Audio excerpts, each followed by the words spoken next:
Ahmed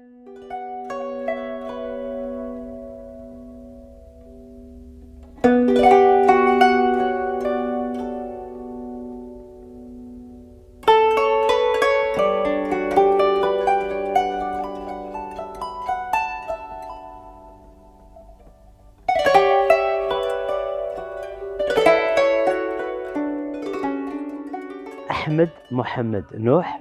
À vrai dire, tout à fait au début, l'objectif de la ville, c'était pour mettre le logement à la portée des jeunes couples. Donc, on a essayé de prendre de l'ancestral dans la région du Mzab. Il y a eu les anciens qsor qui ont été construits avec des matériaux locaux, c'est-à-dire la pierre, la chaux, le plâtre.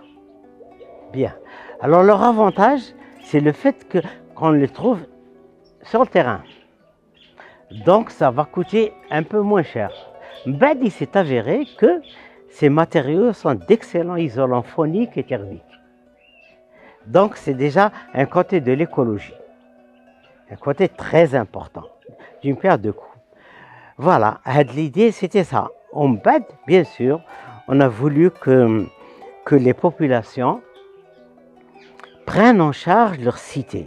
Il faut qu'ils l'aiment. ما يتكلوش ni على البلدية ni على الولاية ni un ministère. Il faut qu'ils يتكلوا على رواحتهم pour sa propreté, pour la verdure, pour l'entretien, etc. De cette manière, premièrement, on crée un citoyen عنده l'esprit de la citoyenneté.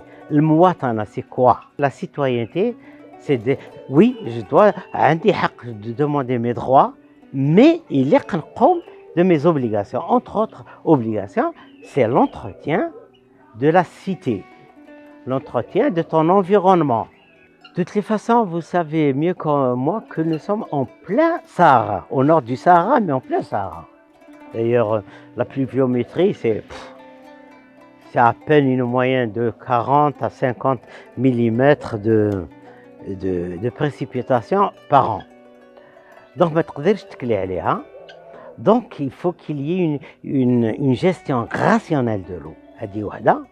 Et puis, vous savez peut-être mieux que moi que l'avenir, une ville écologique, c'est une ville écologique. Idéalement, il faut qu'elle prenne en charge tous ces rejets liquides et solides et qui produit toute l'énergie dont elle a besoin en énergie renouvelable, soit éolien, soit solaire, soit en biogaz. Le mohim, il doit produire l'énergie dont elle a besoin. Alors, et l'eau, une fois utilisée, bon, l'eau, une eau usée.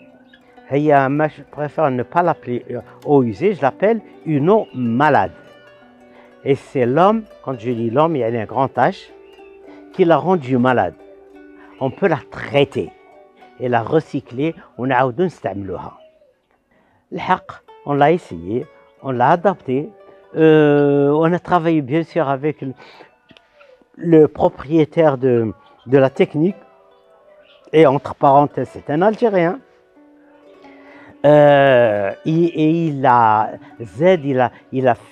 apporté des touches nouvelles, donc il l'a amélioré par rapport à la technique originale canadienne, et elle nous a donné un bon résultat. Donc vous pouvez la voir, elle concerne donc 2 écoles et disons une vingtaine, un peu plus, disons une trentaine de maisons. Travailler, avancer. Alors, quand on pollue pas du tout, l'eau malade produite par une cité, elle est reprise par la cité hédique. Elle ne pollue pas l'environnement. Et mieux que ça, la reprise d'une manière utile, puisque nous des palmiers, des arbres fruitiers, on a du produit. etc. Voilà. Dans une nature saharienne, Jboula, quand il y a un travail, voilà, on peut faire des merveilles. وبلادنا بلاد الخير نتكلوا على أرواحنا إن شاء الله ça sera le meilleur pays du monde.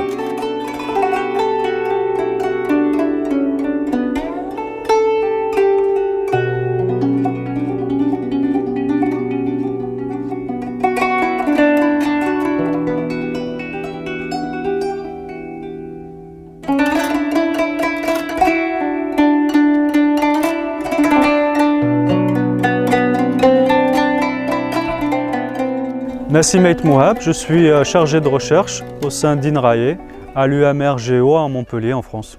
Et je suis partenaire du projet FIDA Massir, notamment sur les activités réutilisation des eaux usées dans le terrain de Guerdaya en Algérie. Et on va dire une troisième échelle intermédiaire où nous on a été très actifs notamment dans le cadre de la mise en place d'un démonstrateur de réutilisation sur un traitement décentralisé, donc très proche, on va dire, de l'endroit où on collecte de l'eau et l'usage au niveau de l'écoquartier. Donc on a mis en place un système de fosse septique amélioré et avec la fondation Amidoul, on a commencé à mettre en place l'irrigation d'un parc qui va servir de brique pour une ceinture verte autour de l'écoquartier Tafilalt. Et donc notre objectif, ça serait de dupliquer ces systèmes-là, que ce soit sur la Ouéa de Guerdaya, mais également au niveau algérien, pour montrer voilà, que cette ressource, du moment qu'on la traite à façon, elle peut être une solution au manque d'eau dans ces zones, notamment arides. Salam alaikum, Habib Marabat, مدير شركة Envirostep. هذه شركة متخصصة في الأشغال العمومية ومعالجة بالخصوص معالجة المياه الصرف الصحي بدون طاقة وبدون صيانة. في الحقيقة هو تكنولوجيا أمريكية كندية وعندنا احنا اكسكلوزيفيتي، يعني عندنا توزيع حصري لينا احنا باسم Envirostep في الجزائر وفي المغرب العربي كله. وفي الحقيقة هو النظام الوحيد في العالم اللي مستدام أولاً، يعني يشتغل لمدة طويلة أكثر من 50 سنة، من 50 إلى 100 سنة، لأنه هذا نظام طبيعي يمشي بطريقة طبيعية. كل النظام تحت الأرض وهو عبارة عن خزان صرف صحي فوس سيبتيك، هي المرحلة الأولى تاع تصفية المياه، والمرحلة الثانية هي عبارة عن أنابيب بلاستيكية تكون موجودة محطوطة تحت الأرض تحت الرمل، وهذه الأنابيب هي اللي تقوم بتصفية المياه بنسبة عالية جدا، يعني تقريبا 99%. بفضل هذا النظام هذا ممكن نسقي مثلا أشجار أو حدائق بهذه المياه هذه بدون ما يكون فيها معالجة ثلاثية، يعني ان تريتمون تيرسيير. تخيل واحد عنده 15 متر مكعب، يعني 15,000 لتر، إلى بعتها في شبكة غوتا غوت يعني ممكن تخلق بها غابة. وهذا الشيء اللي دارته المؤسسة أميدول، ويعطيهم الصحة. الشركة تقترح أفكار والجامعة تعمل، يعني تنظم الأمور، واش صالحة مش صالحة تقنيا، واش مقبولة ماهيش مقبولة، عندها راح نستنفع منها. يعني كاين تقنيين اللي يشوفوا من بعيد كيف الأمور راهي يعني تتطور، وفي الأخير النتيجة لما نشتغل بهذه الطريقة هذه أكيد النتيجة راح تكون إيجابية، ما تكونش. علاش؟ خاطر كل مسؤول عنده يعني المسؤولية نتاعو راح تكون في ميدان ما، وكل واحد يعمل خدمته. Je dirais que ce genre de projet a été également basé sur un effort participatif. On a organisé plusieurs ateliers, que ce soit avec les habitants de l'écoquartier ou les associations d'irrigants, mais également les gestionnaires locaux de stations, mais également les services d'hydraulique, pour arriver à une solution concertée. Donc cette démarche à travers le projet Massir nous a permis vraiment d'arriver jusqu'à un point opérationnel sur une solution de traitement de réutilisation des eaux usées, mais également répondre à différentes questions scientifiques, notamment l'innocuité des eaux usées après un traitement un peu spécifique et adapté à ces zones oasiennes.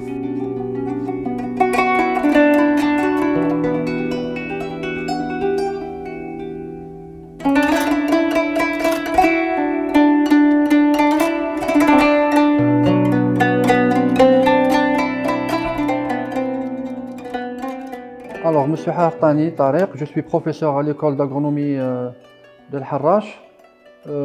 J'enseigne le traitement et la réutilisation des eaux et le drainage agricole. Et c'est à ce titre-là que je contribue dans le projet Messir en tant que scientifique.